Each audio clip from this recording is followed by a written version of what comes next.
नमस्ते मित्रांनो, राशी विश्व या चॅनलवरती आपले स्वागत. चला तर मग जाणून घेऊया 29 मार्च 2025 या दिवशी होणाऱ्या शनीच्या गोचराने कोणत्या राशींची साडेसाती संपेल आणि कोणत्या राशींची साडेसाती सुरू होईल. या दिवशी मराठी वर्षाची सांगता होणार असून याच दिवशी फाल्गुन महिन्याची अमावस्या आहे आणि शनिवारी अमावस्या येत असल्याने याला शनी अमावस्या देखील म्हटले जाते. याच दिवशी नवग्रहांचा न्यायाधीश मानला गेलेला शनी स्वराशीतून म्हणजेच कुंभ राशीतून मीन राशीत प्रवेश करणार आहे. मीन राशीचा स्वामी गुरु आहे आणि याच दिवशी सूर्यग्रहणही असणार आहे. शनी हा दुःखकारक ग्रह मानला जातो. शनीला तूळ, कुंभ, मकर, मीन या राशी अत्यंत शुभ मानल्या जातात. शनी ग्रहाच्या मीन राशीतील प्रवेशामुळे साडेसातीचे चक्र बदलणार असून कुंभ राशीचा स्वामी शनी आहे.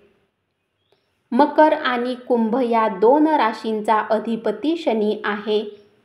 तूळ ही शनीची उच्च रास असून मेष ही नीचेची रास आहे.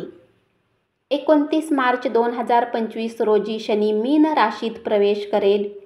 विद्यमान स्थितीत शनी कुंभ राशीत विराजमान आहे.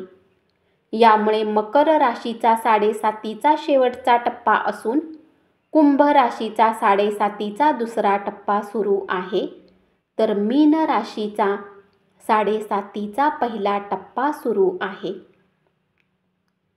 शनी हा कर्मकारक आहे.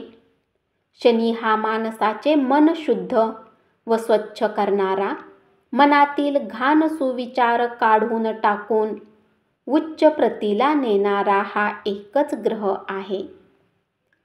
शनी शिस्तीचा पाईक आहे. जीवनाचे मर्म जाणणारा आणि कटू सत्य उघड करून सांगणारा आहे.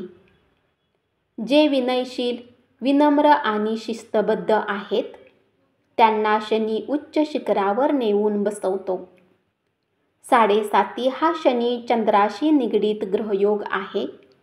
चंद्र हा मनाचा व भाग्याचा कारक आहे.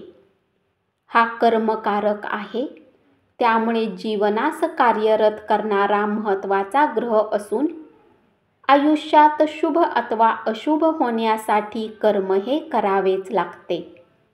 सर्वात महत्त्वाचे म्हणजे राशीचक्रातील पहिली रास असलेल्या मेष राशीची साडेसाती सुरू होणार आहे. शनी मीन राशीत आल्यावर मीन राशीचा साडेसातीचा मधला म्हणजेच दुसरा टप्पा सुरू होणार आहे. मंगळ ग्रह शनीचा शत्रू ग्रह मानला जातो. तसेच मेष रास ही शनीची नीचेची रास आहे. म्हणजेच या राशीत शनीचा प्रभाव कमी असून प्रतिकूलता अधिक असणार आहे. त्यामुळे मेष राशीच्या साडेसातीचा काळ विशेष ठरू शकेल. धन्यवाद. अशीच माहिती ऐकत रहा आणि चॅनलला जरूर सबस्क्राईब करा.